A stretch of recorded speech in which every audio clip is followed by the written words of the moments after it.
नमस्कार।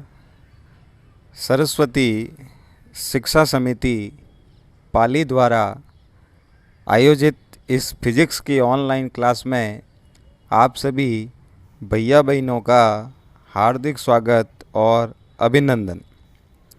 हम अपनी पूर्व की क्लास में अध्याय 2 पढ़ रहे थे और हमने उस अध्याय 2 के 3 भाग पढ़े थे। आज हम उसी अध्याय का चौथा भाग पढ़ेंगे। हमने अपने तीसरे भाग में गाउस के नियम के 2 अनुप्रयोगों का अध्ययन किया था।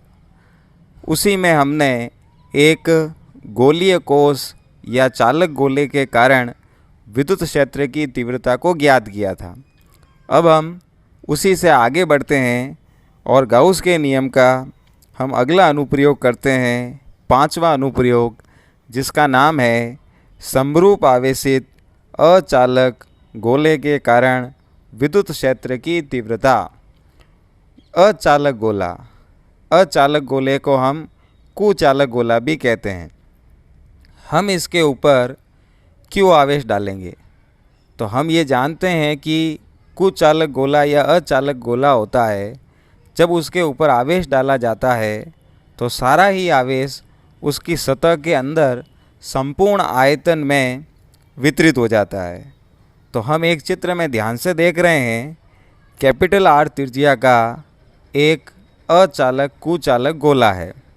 हमने इसके ऊपर स्मॉल क्यू आवेश डाला है, तो सारा ही आवेश देखो उस कुचालक गोले के अंदर संपूर्ण आयतन में समान रूप से वितरित हो गया है। हमें इसी अचालक गोले के कारण इसकी 3 स्थितियों पर, सबसे पहले बाहर P बिंदु स्थित है, केंद्र बिंदु से वहाँ तक की दूरी स्मॉल r है, तो सबसे पहले बाहर स्थित बिंदु पर, दूसरा सतह के ऊपर स्थित बिंदु पर, और तीसरा सतह के अंदर स्थित बिंदु पर हमें विद्युत क्षेत्र की तीव्रता का पता करना है। तो हम यहाँ लिखेंगे एक r त्रिज्या का अचालक गोला है, इसको हमने स्मॉल q आवेश दिया है। ये सारा आवेश इसकी सतह के अंदर संपूर्ण आयतन में समान रूप से वितरित हो गया है। हमें इस अचालक गोले के कारण इसकी सतह के बाहर, सतह पर, सतह के अंदर और केंद्र पर हम विद्युत क्षेत्र की तीव्रता का पता करेंगे। तो सबसे पहले हम सतह के बाहर पता करते हैं। जब हम सतह के बाहर होते हैं तो हमने ये पहले भी पढ़ा है, गोलीय कोश के अंदर वहाँ स्मॉल r का मान कैपिटल R से बड़ा होता है। तो P बिंदु है वो बाहर स्थित, वहाँ पर हम विद्युत क्षेत्र की तीव्रता का पता करेंगे। इस बिंदु पर तीव्रता की दिशा और पृष्ठ के क्षेत्रफल की जो दिशा होगी वो एक ही समान होगी, इसीलिए इनके मध्य का कोण जो होगा वो 0 डिग्री होगा। तो सबसे पहले अपन इस P बिंदु पर फ्लक्स का मान ज्ञात करेंगे, गाउस के नियम का प्रयोग करेंगे। इसीलिए हमने यहाँ पर एक बंद काल्पनिक पृष्ठ का चयन कर लिया है और वो भी एक गोलाकार पृष्ठ है। तो हम इस पृष्ठ से संबंधित सबसे पहले विद्युत फ्लक्स का मान ज्ञात करेंगे। तो विद्युत फ्लक्स का सूत्र कहता है फाई बराबर बंद पृष्ठ का समाकलन E सदिश डॉट ds सदिश। खोलेंगे इसको तो फाई बराबर बंद पृष्ठ का समाकलन E ds cos theta. Theta की वैल्यू यहाँ 0 डिग्री है, तो cos का मान 0 पर 1 होता है।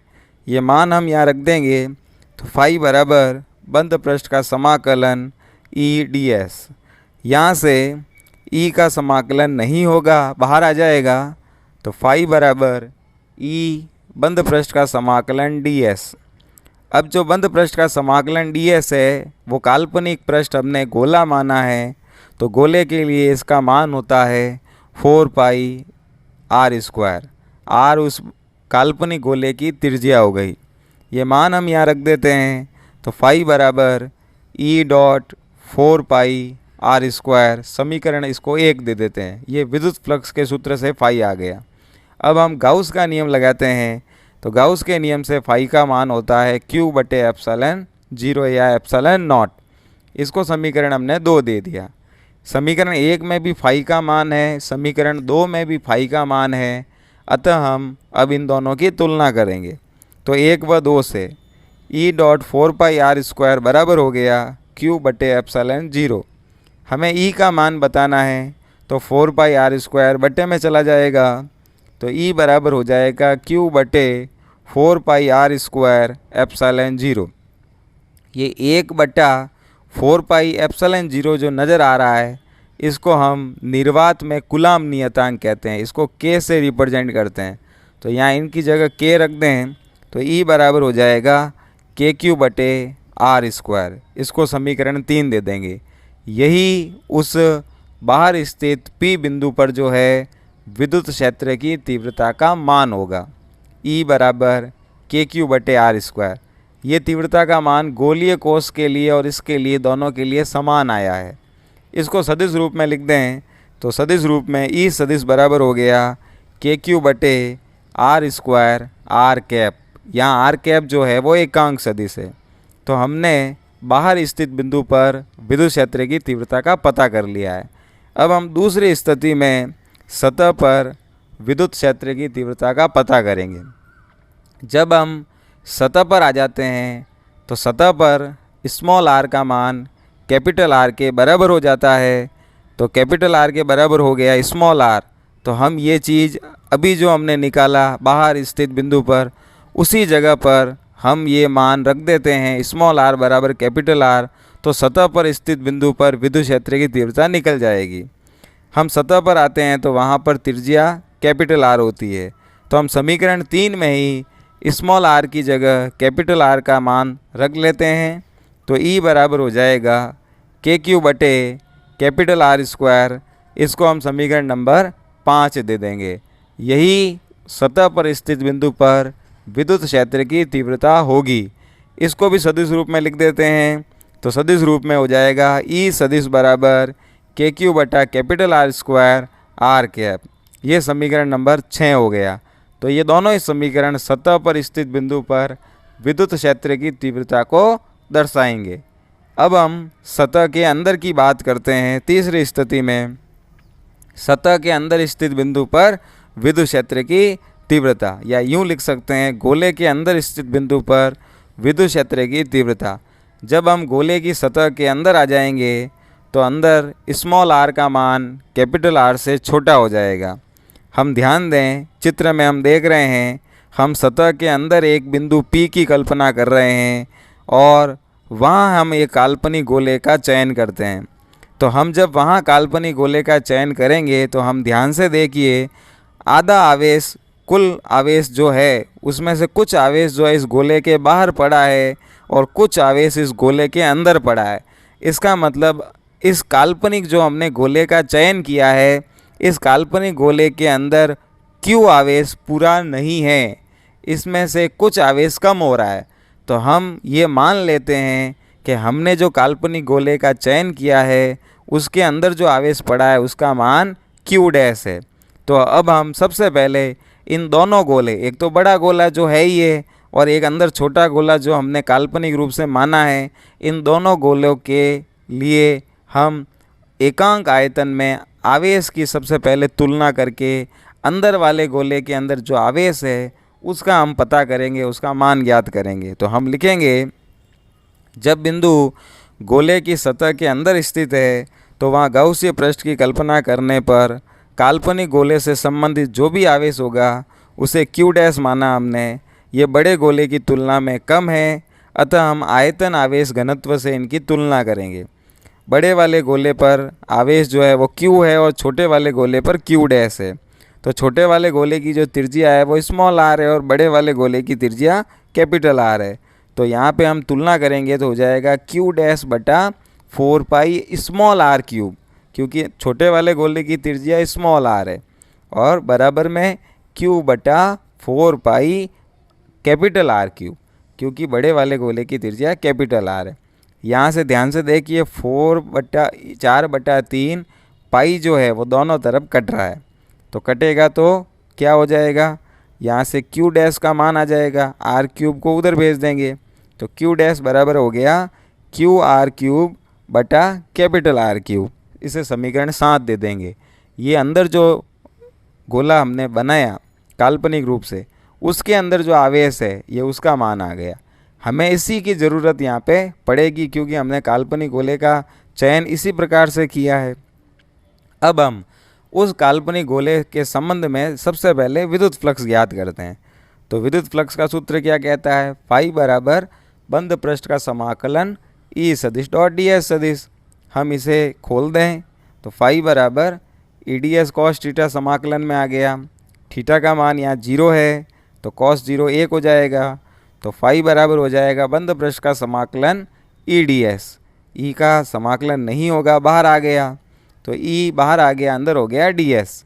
अब ये गोला हमने काल्पनिक रूप से माना है तो उसका पृष्ठीय क्षेत्रफल का मान क्या हो जाएगा? फिर से 4 पाई स्मॉल आर स्क्वायर। ये मान हम यहाँ रख दें तो फाई बराबर हो गया E dot 4 pi are square. इसको हमने समीकरण 8 दे दिया। अब हम गाउस के नियम से फाई निकालते हैं तो फाई बराबर हो गया क्यू डैश क्योंकि अंदर वाले गोले पर हमने आवेश क्यू डैश माना है तो क्यू डैश बट्टा एप्सिलॉन नॉट या एप्सिलॉन 0। इसको समीकरण 9 दे दिया। अब हम 8 और 9 की तुलना कर लेते हैं तो तुलना करेंगे तो E dot 4 pi are square बराबर क्यू डैश बट्टा एप्सिलॉन 0। हमें ई का मान बताना है, अंदर वाले गोले के ऊपर तीव्रता बतानी है। तो 4 पाई आर स्क्वायर को उधर सामने भेज दें बटे में, तो ई बराबर हो गया क्यू डैश बटा 4 pi are square epsilon naught epsilon 0। अब ये 1/4 पाई एप्सिलॉन 0 है, इसको हम वापस के लिख सकते हैं, ठीक है। और क्यू डैश का मान हमने निकाल रखा है, ये मान भी वहाँ से लाके यहाँ पे रख देंगे। तो सबसे पहले हम के रख देते हैं उसकी जगह, तो ई बराबर हो गया के क्यू डैश बटे आर स्क्वायर। इस क्यू डैश का मान हम निकाल चुके हैं, वो मान हम यहाँ लाके रख दें साथ से। तो ई बराबर हो जाएगा के क्यू आर क्यूब बटा कैपिटल आर क्यूब बटे आर स्क्वायर। अब ये आर स्क्वायर जो है वो उस आर क्यूब से कट रहा है, तो काटने पर ई का मान आ जाएगा के क्यू आर बटा कैपिटल आर क्यूब। यही उस अंदर स्थित बिंदु पर विद्युत क्षेत्र की तीव्रता का मान होगा। समीकरण ये 11 हो गया। ये अंदर वाले बिंदु पे तीव्रता का मान है। अगर हमें कह दे कि केंद्र पर मान क्या होगा, तो जब हम केंद्र पे चले जाएं तो वहाँ तो त्रिज्या होती ही नहीं है, तो वहाँ स्मॉल आर का मान 0 हो जाएगा। और जब ये 0 इसमें रख दें इसी समीकरण में, तो ई का मान बिल्कुल 0 आ जाएगा। इसका मतलब केंद्र पे तीव्रता होती ही नहीं है, तो ई वहाँ पे 0 आ जाएगा। अब हम ये मान निकाल चुके हैं, इसको सदिश रूप में लिख दें तो ई सदिश बराबर हो गया के क्यू आर सदिश बटा कैपिटल आर क्यूब। इसे समीकरण नंबर 12 दे दें। ये हमारे अंदर स्थित बिंदु पर विद्युत क्षेत्र की तीव्रताएं हो गई।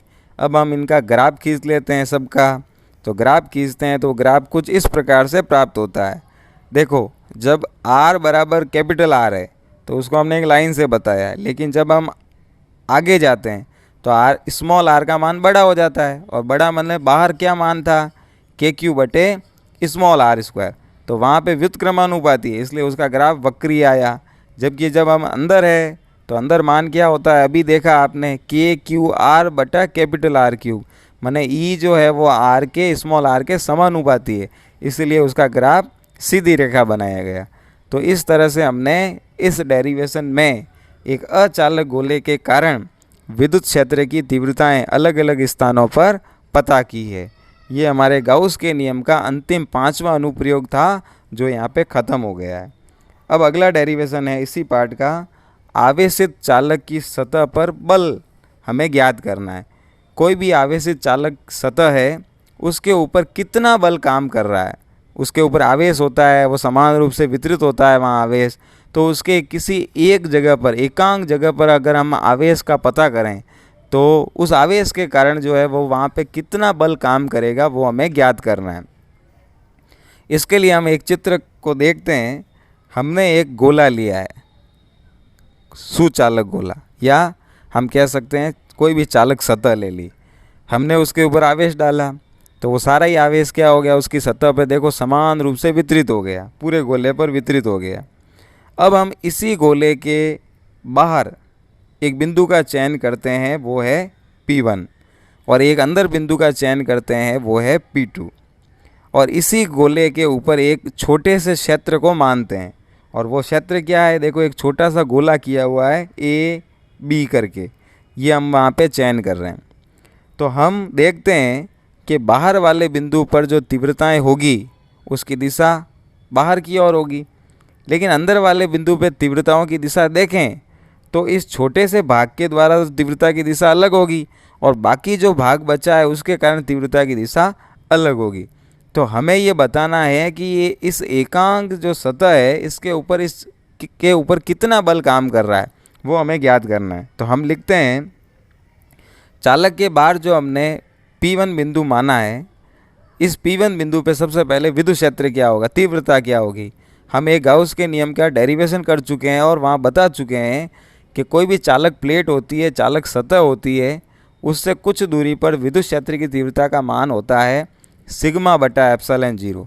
तो यहाँ पे ये P बिंदु जो बाहर स्थित है वहाँ पर तीव्रता का मान क्या होगा, तो हम लिख देंगे EP1 माने बाहर वाले बिंदु पे सिग्मा बटा एप्सिलॉन 0। इसको समीकरण 1 दे दिया। अगर अंदर वाले बिंदु पे पूछा जाए तो अंदर वाले बिंदु देखो चालक के अंदर स्थित बिंदु है और अंदर तो आवेश होता ही नहीं है, तो क्या अंदर वाले बिंदु पे तीव्रता होगी, क्या नहीं होगी। तो हम लिखेंगे चालक के भीतर विद्युत क्षेत्र शून्य होता है, इसलिए P2 बिंदु पे विद्युत क्षेत्र का मान क्या होगा, EP2 बराबर 0। समीकरण से 2 दे दिया।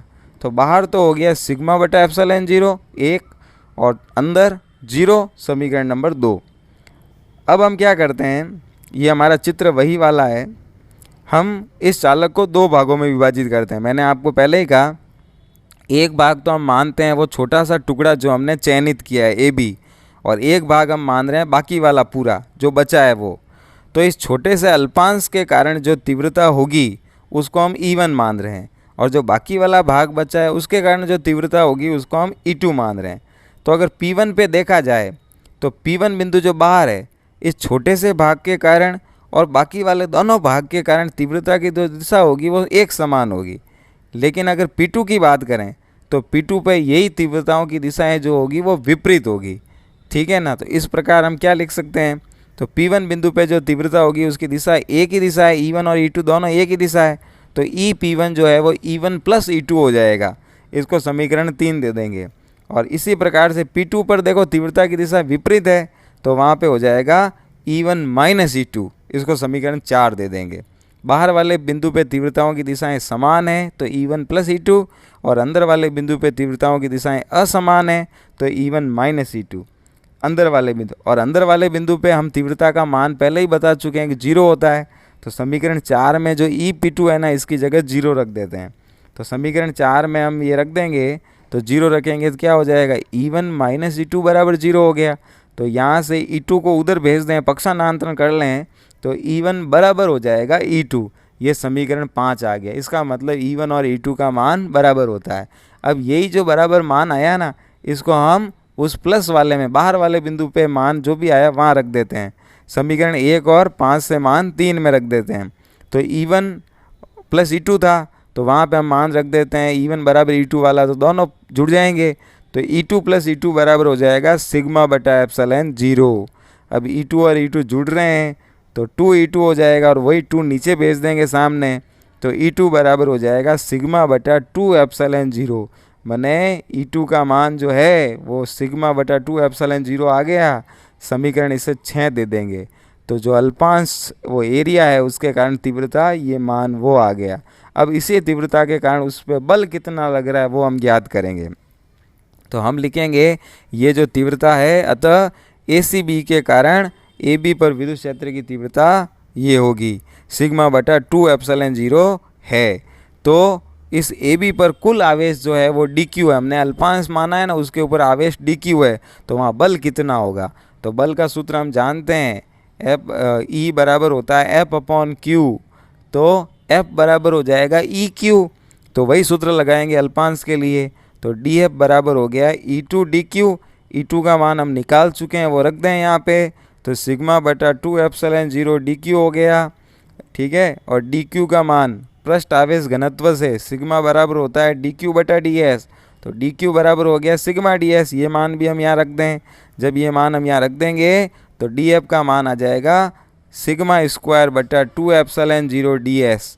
और इसी देखो ई बराबर होता है सिग्मा अपॉन एप्सिलॉन 0, तो सिग्मा बराबर हो गया ई एप्सिलॉन 0। तो इसी सिग्मा स्क्वायर के स्थान पे ये मान यहाँ रख दें तो ये मान ये भी हो सकता है 1/2 epsilon 0 E square D S. इसको हम समीकरण नंबर 7 दे देंगे। ठीक है, ये अगर ये तो अल्पांश के कारण आया, अब संपूर्ण पे निकालना है तो हम समाकलन कर देंगे। जब समाकलन कर देंगे दोनों तरफ समाकलन का निशान आ गया समीकरण 7 में, और वहाँ से फिर बल का ये मान आ जाएगा। और इसी से दाब भी निकालना है, तो दाब का सूत्र होता है बल बटा क्षेत्रफल। तो P बराबर हो गया DF अपॉन DS। तो ये मान हम रख दें यहाँ पे, तो रखते ही 1/2 एप्सिलॉन 0 ई स्क्वायर या फिर सिग्मा स्क्वायर बटा एप्सिलॉन 0, ये मान उस एकांक क्षेत्रफल पर लगने वाले दाब का मान आ जाएगा। और बल का आपके समीकरण 8 में आ ही गया है, तो ये दोनों ही दाब और विद्युत दाब कहलाएंगे। तो एक छोटा सा डेरिवेशन था ये भी समाप्त हुआ। अब इसके बाद में हम आपको आज का गृह कार्य दे देते हैं। एक प्रश्न है, 1 मीटर स्क्वायर क्षेत्रफल के दो धात्वीय पृष्ठ एक दूसरे के समांतर 0.05 मीटर दूरी पर रखे हुए हैं। दोनों पर समान परिमाण के परंतु विपरीत आवेश हैं। यदि दोनों के मध्य विद्युत क्षेत्र का मान 55 वोल्ट पर मीटर है तो प्रत्येक पर आवेश का मान ज्ञात करना है। अभी हाल ही में ये आगे डेरिवेशन किया, ये उसी पर आधारित प्रश्न है। ठीक है ना, वहाँ पर दोनों तीव्रताओं की दिशाएं समान होती है और प्रत्येक का मान सिग्मा अपॉन 2 एप्सिलॉन 0 होता है, वो दोनों रखेंगे। ई का मान आ जाएगा सिग्मा अपॉन एप्सिलॉन 0। सिग्मा का मान होता है Q बटा S या Q बटा A, वो रख के मान रखेंगे तो उत्तर आ जाएगा। आपके सामने सॉल्व किया गया है, आप इसे कर लें। अगला प्रश्न है, 10⁻³ इलेक्ट्रोवोल्ट ऊर्जा का इलेक्ट्रॉन 5 mm दूरी से एक अनंत विस्तार की चालक प्लेट की ओर लंबवत दागा गया है। चालक प्लेट पर न्यूनतम पृष्ठ आवेश घनत्व कितना होगा और इलेक्ट्रॉन प्लेट से न टकराए, ये कंडीशन दी हुई है। तो हम इसमें सबसे पहले वही ऊर्जा दी हुई है, दूरी दी हुई है, चालक प्लेट दी हुई है, और चालक प्लेट के कारण विद्युत क्षेत्र हमें पता है ई बराबर होता है सिग्मा बटा एप्सिलॉन 0। ई का मान दूरी के संबंध में होता है V बटा डी। तो सिग्मा निकालना है, सूत्र हो जाएगा V एप्सिलॉन 0 डी। सबका मान रखेंगे, उत्तर आ जाएगा। तो ये दो प्रश्न आज के गृह कार्य में आपको करने हैं। अब इस पार्ट में 2-3 चीज़ें ही बची है, वो हम अगली क्लास में लेके आ जाएंगे और अगले 5वें भाग में ये पार्ट जो है वो समाप्त हो जाएगा। बहुत ही इम्पोर्टेंट पार्ट था। इस पार्ट में से निबंधात्मक प्रश्न जो है वो ये देख रहे हो आप, सारे डेरिवेशन इसी में से एक निबंधात्मक प्रश्न के रूप में बोर्ड परीक्षा में आएगा। इसी के साथ धन्यवाद। अगर आपको ये क्लास अच्छी लगे, फिज़िक्स की क्लास अच्छी लगे, तो प्लीज़ इसे लाइक कीजिए, शेयर कीजिए और सब्सक्राइब कीजिए। धन्यवाद।